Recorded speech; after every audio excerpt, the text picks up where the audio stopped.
Welcome to this week's edition of Dirty Data here on the fourth period. That's Aaron Ward and Shane Kelly. I'm Dave Pagnotta. And gentlemen, the New York Islanders play their first game tonight against New Jersey. It's their first game since January 1st. It's been a long time off for the New York Islanders, who have 8 points in 8 of their last 10 games. 5 of those are W's, but they got off to such a slow start. Do they have enough runway, Wardo, to right the ship and get back into playoff contention? Big picture, no. It's unimaginable. We're talking about a team that made the conference finals 2 consecutive years, and I use years with air quotes, obviously, with the way the pandemic's worked out. They made the conference finals, and so many people, and I think including myself, picked them to be the winner coming out of the East, going to the Stanley Cup finals finally, and now we're contemplating the demise of a team not making the playoffs. And the reasons for this, I mean, so many people can point to the fact you start out the season, it's unorthodox. You don't have a home rink for a very long time. Everybody understands that they go on the road. They don't get off to a good start. But the idea that this team, as you start to see them almost kind of fall apart in terms of identity. Barry Trotz has a very standardized view of how he wants to play the game. This is a team that dumps the puck in, a team that retrieves the puck, and from that generates offense. The struggle now is so many teams have seen from the body of work against Tampa Bay Lightning how to counter them. Right? It's a group of guys that if they are essentially going to do that every time, it's predictable. You know how to manipulate the game. So Islanders now don't have the ability to transform themselves into something different with the continuity or the locker room that they currently have, the talent that they have. They play to a certain style because that's what Barry Trotz mandates from his team. How they get out of this, in light of the fact that special teams is less than great, in bottom third penalty kill, bottom third power play, goaltending's been really good. Defense has been pretty good. It's just the fact that they cannot produce. The story for me of this group is that the offense has totally deserted them, and it starts at the offensive blue line. Now what you're seeing is that teams are playing off these guys, and they don't have anyone outside of Barzal who can carry the puck into the zone.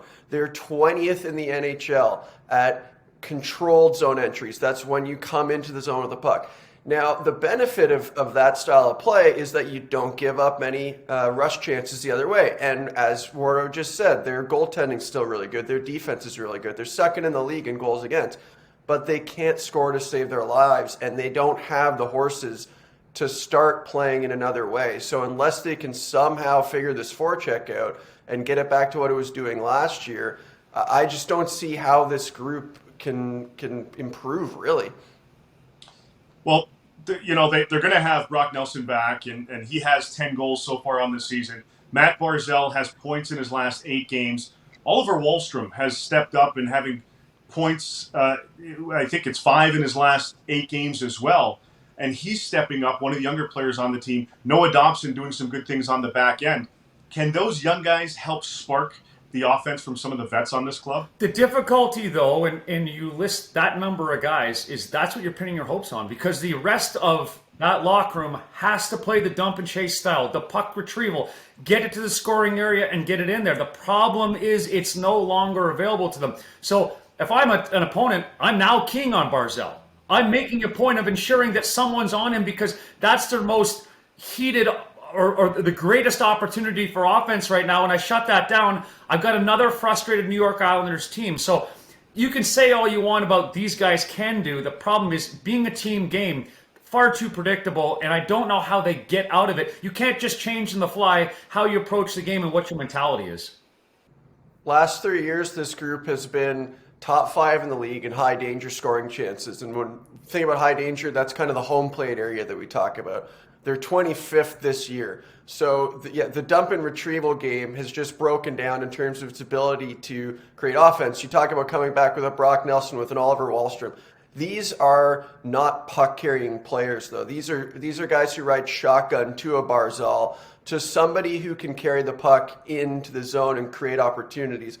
Or they can also get offense off of the puck retrieval game. But if that's not working and you don't have a counter punch to go to, carrying the puck in, doing something different, yeah, it's great to have all these snipers, and they're very good players. I just don't know how they're going to get the puck in areas where they can be dangerous. I think the other difficulty you have is the way the game is going with all these mobile defensemen. If I can predict where the puck's going and I'm cheating to it, I'm having a heyday back there. I'm just picking you apart. Come chase me. I'm going to draw you down and get some open gaps and break out and create my opportunities. When you're just that predictable, it's easy for a skating game and a skating group of D to dissect you. Now, kind of using that defenseman model and trying to figure out how to help the New York Islanders. There's a lot of talk that Jakob Chychrun is high on their radar. They've been kind of, tied to guys like Vladimir Tarasenko in the past. Does it make more sense from an addition perspective to bring in that mobile puck-carrying defenseman, or do they need another playmaker up front to really get the offense going, guys?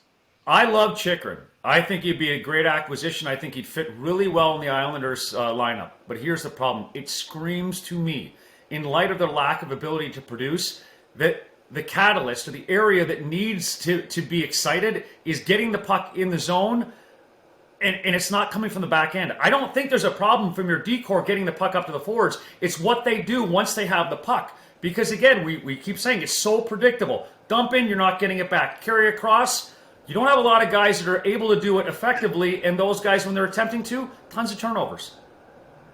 Yeah, actually, I like a guy like Chicken for them if they want to change up the style a little bit. Same with Noah Dobson. He's a great player. Like, they have some great pieces. I'm not trying to poo-poo the team completely, but if you want to start activating the blue line more and trying to bring them into the play offensively, have them try to carry the puck in sometimes as a different way of attacking, because that your forward group can't really do it all that well. Sure, but the corollary to that is you start to give up more going back the other way. And the foundation of this team for the past 4+ years has been the idea of we limit transition against better than anybody in the league. Dobson or a Chychrun or somebody trying to carry over the blue line, when it won't work, and I'm not saying it's not going to work a lot, but when it doesn't, it invites transition the other way. And the other thing I would ask is, Dave, you're the rumor guy. On the front end, who's even available? Like, where do you go to find a piece that can be a game breaker? So for me, the Chychrun idea makes sense if you're preparing to go to the playoffs where things tighten up and you want to shore up your D and you want to make that your strength of your team. But we're not even in a position right now to even make the playoffs. So it makes sense long term if you're acquiring Chychrun to be a presence in your organization for a while, but an immediate remedy. No, what you're truly trying to fix is up front. Chychrun's a great player. I'd love to see him in Long Island if I was an Islanders fan, but that's not fixing what ails them currently. Right. And if they are going to make that type of acquisition, you're probably looking at the good old hockey trade. You're swapping talent for even Chychrun, it's going to be talent for the most part. But in terms of bringing in that necessary piece, playmaking piece up front, yeah, you're talking about the old-fashioned hockey trade, swapping out one asset for another. And I don't know if that's something that's available right now in the regular season, but I'm not Lou Lamoriello, so that's up to him to figure out. Guys, good stuff here on Dirty Data. Thank you as always. We'll catch everybody next week. That's Aaron, Shane. I'm Dave. See you then.